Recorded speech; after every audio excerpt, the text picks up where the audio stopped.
Hey everybody. Happy Tuesday. I know you're not here, but we have some things we got to get through today. So I'm going to throw some notes up here for you, and I want you to take a look at them. Uh, Also, want you to realize we're going to be taking our Congress test on Tuesday next week. It'll be multiple choice. If we do an FRQ, it'll be a take-home FRQ, so you don't have to stress about that right at the moment. If you have any questions about any of this stuff, make sure you ask me tomorrow. Our goal for today and for this lesson is to talk about incumbency and to also talk about gerrymandering. So incumbents, right? What is an incumbent? An incumbent is somebody that's already holding office. If you are a congressman in the House of Representatives or in the Senate, this is what you want to be, an incumbent. In the House of Representatives, 90% of incumbents win re-election. Most win by 60% or more of the votes. First timers in the House of Representatives in 1863 and first timers in the House of Representatives um, usually win re-election. There are no term limits. They almost always win. There are sometimes anomalies to this. For example, in this election, we had many incumbents lose their seats, but for the most part, consistently throughout our nation's history, 90% of incumbents win re-election. In the Senate, it's a little bit of a narrower margin, but they still win re-election as well. They have a better than 50% chance. Why is this? The states are more diverse than small districts. Remember, as a senator, you represent the entire state, so the entire state is voting for you. You also have less personal contact with constituents, and when you're thinking about that, like if you don't see the senator ever or you don't ever come in contact with the senator, it can be hard to have that connection to want to continue to vote for them.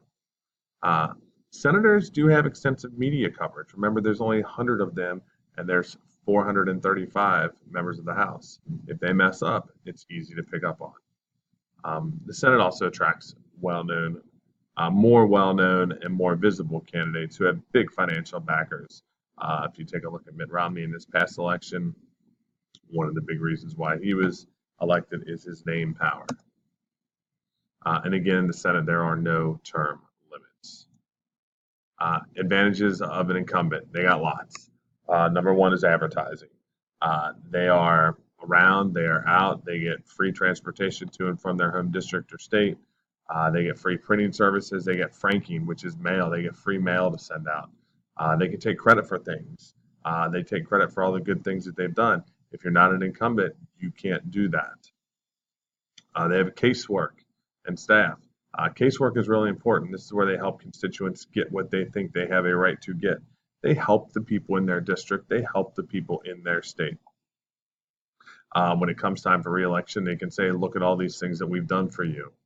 They also have people working for them that are paid for with tax dollars. They have a staff of almost 22. Pork barrel projects. These are federal projects and grants and contracts that are made available to congressional districts or states, which means you bring money home to your district or to your state from the federal government to spend in your state. One of the big complaints that Steve Chabot had against him, that was his opponent in the 2018 election, was trying to say, is that he did not bring enough pork barrel spending projects home to Ohio. Aftab Pureball, who ran against Chabot, tried to say that he would be able to do that more. Didn't really work out. He lost. Weak opponents. A lot of times, opponents for congressmen and senators are inexperienced. They're unorganized. They don't have money. When you're an incumbent, it's easier to raise money. Political action committees give most money to incumbents. Log rolling. We'll talk about that in a few minutes. Sometimes people aren't aware of how politicians vote, or if they even vote, so they continue to reelect them. And then the last thing is gerrymandering, and we'll get to that in just a couple of minutes also. Let's talk about pork barrel spending for a minute. This is an old graphic, it's from 2008, but it's the same. It is what a lot of people feel are wasteful spending. People try to bring spending home to their own district. There is a senator from Kentucky, a guy named Rand Paul, who hates wasteful spending, and every year he puts out a list of all the wasteful spending that exists in our country. And this was some of the wasteful spending that we had last year that he put out in what he calls his waste report. If you take a look here, uh, spending money on the Somali army, uh, promote the overcrowded farmers market industry. Look, you can just go down this list and you can see the different things that we spend money on in our country. Um, Teaching female entrepreneurs in India how to vlog. Uh, we spent over $114 million in what many people would say is wasteful spending. Horse and donkey hunting. That's one of my favorites there. But it's interesting. We do have lots of wasteful spending.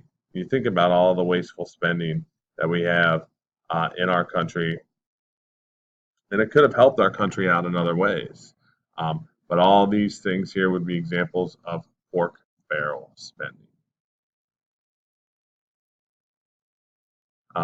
Again, projects or grants won floor representatives' home districts. Um, they're good because they help you get reelected. They're bad because some people think it's wasteful spending. There's a video here on the link. You should take a look at it. It gives a couple more examples of some wasteful spending in the form of earmarks and riders. Other things, guys, when you're talking about congressmen and how they get reelected, some of it is party polarization, right? Um, Parties refuse to work together at times. We also have this thing called log rolling, where people trade votes to get things passed. People sometimes don't like congressmen because of these things. The party polarization or refusing to work together is a big deal, and it can be a big problem in American politics. Um, Next thing we want to take a look at is this idea of gerrymandering. When we talk about gerrymandering, it's how congressional districts are drawn. All these items here are examples of the shapes of congressional districts that exist in our country. They only do this in the House of Representatives. It happens every 10 years after the reapportionment of members of the House of Representatives. Remember, it's fixed at 435, but if your population goes up in your state, you get more representatives. If your population goes down, you get less representatives. So we have to reapportion those. State governments are in charge of redistricting. They adjust districts based on the reapportionment, and they have to redraw the district lines. And what they'll do is they'll draw them to favor whichever party is in control of the state. So, for example, this is the Illinois 4th district, 4th congressional district. It's drawn. Some people think it looks like a set of earmuffs, and it's drawn to connect all the Hispanic neighborhoods of Chicago. And the congressman from this area, the member of the House of Representatives from this area, is a Hispanic man. And those are Democrats, and Democrats are in charge of the state of Illinois. So they redraw these district lines to benefit one group. Ohio was redistricted and gerrymandered after the 2010 census. You can see Ohio had 18 members of the House before 2010, and after 2010, after the census, we are down to 16, and you can see how they're redrawn. The Republicans controlled the the state legislature in Ohio in 2010. So these districts are all drawn to favor Republicans. Again, redrawing the district line to favor one group over another. It's done for two purposes. So that you can have a majority-minority group like we showed you in Illinois, and to favor a political party. Okay, there is a video here. If you open up the PowerPoint a little later on, it kind of explains gerrymandering pretty good. You should take a look at that when you have a moment. Again, the party in control of the state legislature draws the district boundaries to favor their own candidates. That's what it is done for. And that's why they are such odd shapes. Again, in Chicago, it's done to connect the Hispanic districts. If we would look at the rest of Illinois, you would see there are African American districts, there's Polish districts, there are Irish districts, and all the lines are drawn so that those groups are represented in the House of Representatives. Here's California, District 23. You can see this one is drawn kind of crazy, and it is separated by over 200 miles. Districts have to be equal in population, not necessarily area or size. They do not have to be equal shaped. And you can see here in this is an example just to show you how it can be drawn equally or not so equally. This kind of shows you too. In North Carolina, they had an issue where they did not draw the congressional districts equally, even though they have mostly Democrats in North Carolina. They drew the district line so that most of the congressional districts were Republican. And you can use this graphic here to kind of show you gerrymandering too.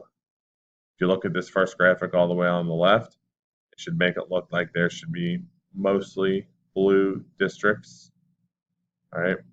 But I can redraw it. If I do the perfect representation, there's 3 blue districts and 2 red. I can make it a little unfair, and I can have 5 blue districts and no red districts.